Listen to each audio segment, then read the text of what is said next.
Hi everyone, Bill Greenberg with PhoneScholar.com. Today is Wednesday, March 9th, 2011. Here's a brief summary of what we got on the website today, but to check out the entire articles, I need you to go to www.phonescholar.com. And here we go. Apple releases iOS 4.3, and they released it 2 days early. It was supposed to come out with the iPad on Friday, but they decided to send it out today, which is very nice for those of you. Anybody that has an iPhone, an iPad, or an iPod Touch, but I believe it has to be 4.2, can go ahead and now download the 4.3. I'm not going to go into everything that has downloaded. I've gone to it a few times. Please check the entire article. It has all the upgrades and everything that's going to be there. And I also put a link to the support site in there. So check out the article if you want to see everything on there. And I also, there's instructions on there how to actually do everything. I mean, it's real simple. You hook it up to your Mac or PC and follow the instructions on iTunes. It's that simple. Next, and yesterday I put out an article about 8 things you must do, or 8 must-have apps for your Android for security, and I have 2 more articles to follow up on that today that came out. J.R. Raphael from Computer World and PC World, who once again I'll say is one of the greatest writers out there, put out saying Android malware, why you should not be scared. And it's a very funny article, the way he puts it, as always. And basically he talks about the fact that, are there threats out there? Absolutely.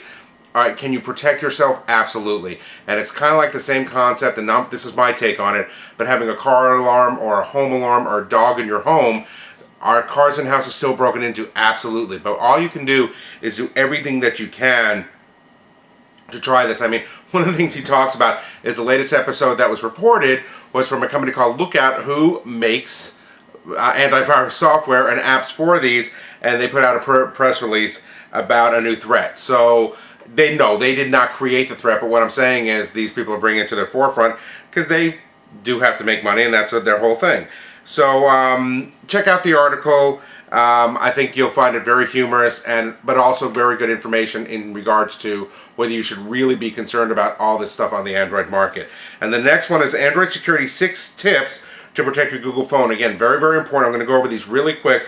One is protect your Android with a password, and you can use a pattern lock, which it's a special swipe.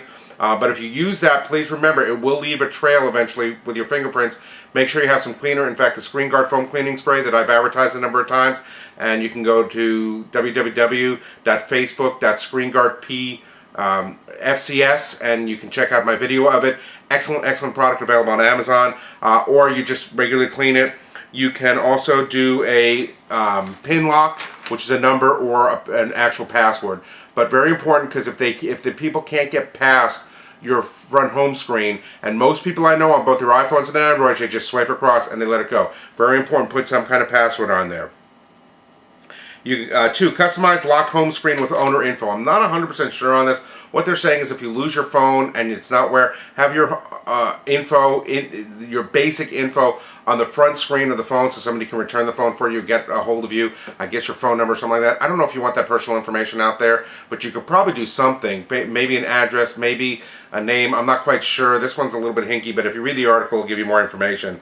Next, do not root, and that's one of the things they're talking about. Now, I know you can't get a lot of things without rooting these phones, but when you root it, it takes out a lot of the software that protects you from these hackers getting in. So it's, kind of a catch-22. Do you want all these extra things and all these great things? Yes, but if you root it, you are opening up your phone to more hackers and more malicious software, so be careful of that. 4, stick to official Android market for apps. Very important. If you go to some of these offsite brands that do offsite apps, those are the ones that the hackers are getting through a lot of. The actual Android market, yes, it did have problems, but they are on top of it, and they're able to send out and wipe out and clean up these things very, very quickly, so I would still stick with that. 5, Google Android antivirus. Yesterday's article had all that, and I did put some links to some antivirus on this article also, but you can also go to yesterday's article to check that out. And last, Android wireless connectivity and security, and things like turning off the Wi-Fi and the Bluetooth, because again, that can give them backdoors to get into your phone. So something to think about. Check out the article if you are an Android phone user, and I think it would be very, very good for you. Next, Google brings instant previews to mobile. Sorry about that. And there's a video on this, and it's really cool. And what they've done is you go to search for a website on Google. There's a little magnifying next to it. When you click on the magnifying glass, instead of when you go to your computer and you have all the websites listed and you have to check each one to see if that's the one you want, well, what this does, you click on the magnifying glass and it gives you a screen preview of all of them that you can just scroll through and you'll see on the video. So if there's 6 or 7 of them of the subject that you're looking for, you can look it through and see if that's the one you want, and then you can click on it or touch it. I think this is really cool, and I think if you are, again, an Android customer, I think it's a must-have. I also put links for the...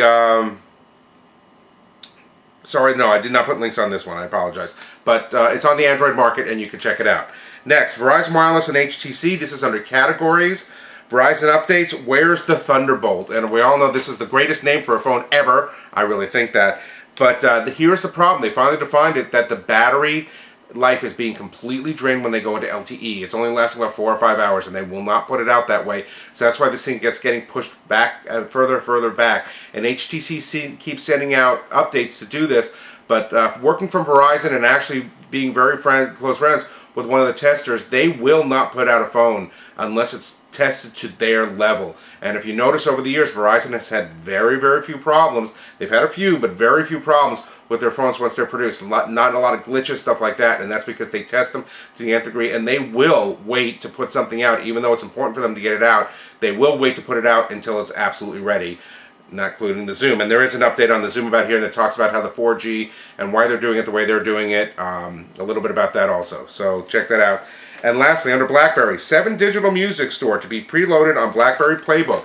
So one more reason to go ahead and get a Playbook if you're interested is there's going to be the 7 digital music, which is akin to iTunes, like the iPad. It has over 13 million songs on it, so plenty to choose from. I did put links for both the App World and the Android market if you want to take a look at it. But this is a really good thing for the Playbook, which is going to be a tremendous tablet once that comes out. That's all I got for today. I hope you have a great day. I will talk to you tomorrow.